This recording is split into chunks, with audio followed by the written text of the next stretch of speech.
टुकड़े टुकड़े दिन बीता, धज्जी धज्जी रात मिली, जिसका जितना आंचल था उतनी ही सौगात मिली। दोस्तों सलाम, नमस्ते, सत श्री अकाल और जय भीम जोहार। साथियों, ये जो शेर है ये ट्रेजेडी क्वीन कही जाने वाली मीना कुमारी का है। वही मीना कुमारी जिनकी फिल्म पाकीज़ा सुपर डुपर हुई और इन दिनों फिर से पाकीज़ा की चर्चा हो रही है। पाकीज़ा जो है दोस्तों कमाल अमरोही का कमाल था। वही कमाल अमरोही जो अमरोहा के थे, उत्तर प्रदेश का एक ऐतिहासिक शहर है। यानी इस तरह मीना कुमारी अमरोहा की बहू थी। दोस्तों आज चर्चा सिर्फ पाकीज़ा, कमाल अमरोही के कमाल और मीना कुमारी की पाकीज़गी की नहीं है या उनकी फिल्म की नहीं है, लेकिन अमरोहा की ज़रूर है। दरअसल अमरोहा में एक शख्स गुजरे, उनके पिता रूप की चर्चा है। एक पिता किस तरह सब कुछ निछावर करता है अपने बच्चों के लिए। उसका एक ख्वाब होता है, उस सपने को पूरा करने के लिए वो क्या क्या नहीं जतन करता है। कहानी अमरोहा के पास एक गांव है सहजपुर अलीनगर, वहां से शुरू होती है। जब पिता की बात याद आती है तो मुझे आलोक श्रीवास्तव, नौजवान शायर, संघर्ष के दिनों में हम साथ थे, उनका शेर याद आता है। ये जो शेर है उस बेटे की नज़र है, तुम्हारे खून से मेरी रगों में ख्वाब रोशन है, तुम्हारी आदतों में खुद को ढलते मैंने देखा है। इस शेर का कनेक्शन जो है दोस्तों, या जो उस शख्स का जिसकी मैं कहानी बताऊंगा, उसका कनेक्शन वर्ल्ड कप से क्या है। वर्ल्ड कप चल रहा है, अब हमारी टीम ने अंग्रेज़ों की टीम को धूल चटा दी थी और इसमें एक बॉलर का बहुत बड़ा योगदान था। उसका नाम है मोहम्मद शमी। उसके स्विंग्स के कहने ही क्या। इस कहानी में कई परतें खुलेंगी, जिसमें पिता का वात्सल, हौसले से पहाड़ काट लेने की जिद और अभाव की पगडंडी को मेहनत से पाट लेने का जज्बा है। लेकिन इससे पहले कि मैं ये कहानी बताऊं, आपसे आग्रह है, गुजारिश है कि ये वैकल्पिक मीडिया है, फ्रीडम ऑफ स्पीच का साथ दीजिए। और जीटी रोड लाइव ऐसा ही मंच है, हम चाहते हैं कि आपका साथ मिले। आपका साथ ही हमारी ताकत है, हमारा बल है। तो आप कुछ आर्थिक सहयोग भी हमें कर सकते हैं। हमारा UPI नंबर है 8083557257। आप इस पर गूगल पे, फ़ोन पे और पेटीएम भी कर सकते हैं। साथियों, अगर आप ये ना करें तो इतना तो साथ हमारा ज़रूर दें कि हमारे YouTube channel GT road live को ज़रूर सब्सक्राइब करें, वीडियो को शेयर करें, लाइक करें, कमेंट करें। और जीटी रोड लाइव के नाम से ही फेसबुक पेज है हमारा, उसे भी फॉलो करना हरगिज़ ना भूलें। वहाँ भी देखें हमारा वीडियो, शेयर करें, लाइक करें और कमेंट करें। चलिए साथियों, अब हम आपको जिस मुद्दे पर चर्चा शुरू हुई उसकी कहानी बताते हैं। हाँ तो साथियों, उत्तर प्रदेश के अमरोहा के लोकल टूर्नामेंट में तौसीफ अली नाम के एक तेज़ गेंदबाज का बोलबाला था। तौसीफ तेज़ गेंदबाजी का शौक़ और हुनर दोनों रखते थे। लोग बाग सलाह भी देते कि क्लब में जाओ, ट्रेनिंग करो और डोमेस्टिक में जा सकते हो। पर तौसीफ अली किसान परिवार से थे। डोमेस्टिक या नेशनल के लायक तैयारी के लिए ना पैसे थे, ना ही उम्र बची थी। एक समय आया जब तौसीफ अली ने स्वीकार कर लिया कि शायद यह खेती किसानी ही उनका मुकद्दर है। प्रोफेशनल क्रिकेट के लिए देर हो चुकी है। तौसीफ अली भारतीय टीम के फास्ट बॉलर का सपना दिल में दफन करके अपनी आम जिंदगी में लौट आए। शादी हुई, खेती किसानी से परिवार पाला, बेटे हुए कई, और सबके अंदर क्रिकेट को लेकर दीवानगी। तौसीफ अली को मालूम था कि उनसे कहाँ गलती हुई थी, क्या क्या नहीं हुआ जिसकी वजह से उन्हें अपने सपने मारने पड़े। वह अपने बच्चों के साथ ऐसा कुछ नहीं होने देना चाहते थे। 15 साल तक अपने बेटे को गेंदबाज बनने के लिए खुद ट्रेन करते रहे। अपने तजुर्बे, अपनी गलतियों का निचोड़ उन्होंने अपने बेटे की राह में रख दिए।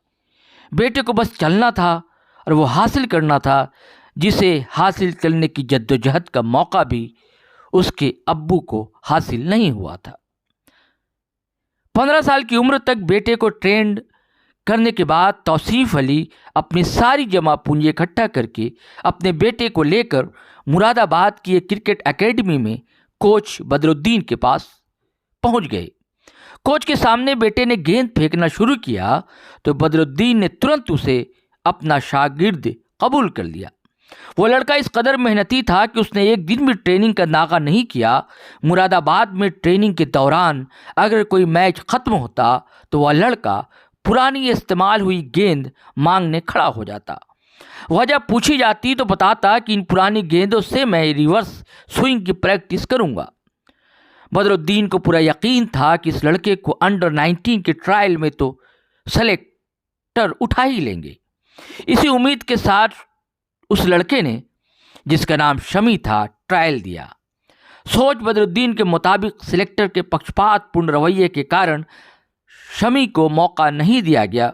दोस्तों, मैं बताना चाहूँगा ये नाम समी है या शमी, क्योंकि उर्दू में जो नाम है समी होता है। खैर, ये मोहम्मद शमी है क्रिकेटर, उन्हीं की ये कहानी मैं आपको सुना रहा हूँ। तो शमी को मौका नहीं दिया गया। बदरुद्दीन से कहा गया कि अगले साल आइए, इसे लेकर लड़के में जान है, कब तक दूर रखेंगे।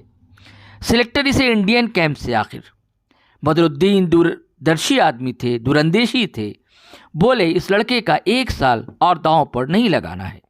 उन्होंने लड़के के पिता तौसीफ से बात की और कहा कि इसे आप कलकत्ता भेज दीजिए, वहाँ कल खेलेगा तो आज नहीं तो कल स्टेट टीम में आ ही जाएगा।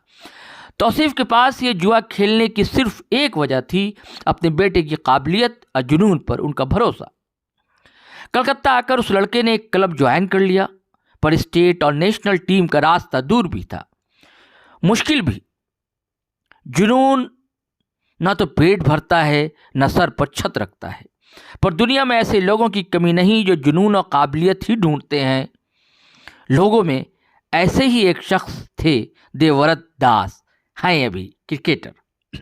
खैर, देवव्रत दास जो कि उस वक्त बंगाल क्रिकेट के असिस्टेंट सेक्रेटरी की हैसियत पर थे, वह उस लड़के की काबिलियत से इतने इम्प्रेस हुए कि कलकत्ता में बेघर उस लड़के को अपने साथ रहने के लिए रख लिया।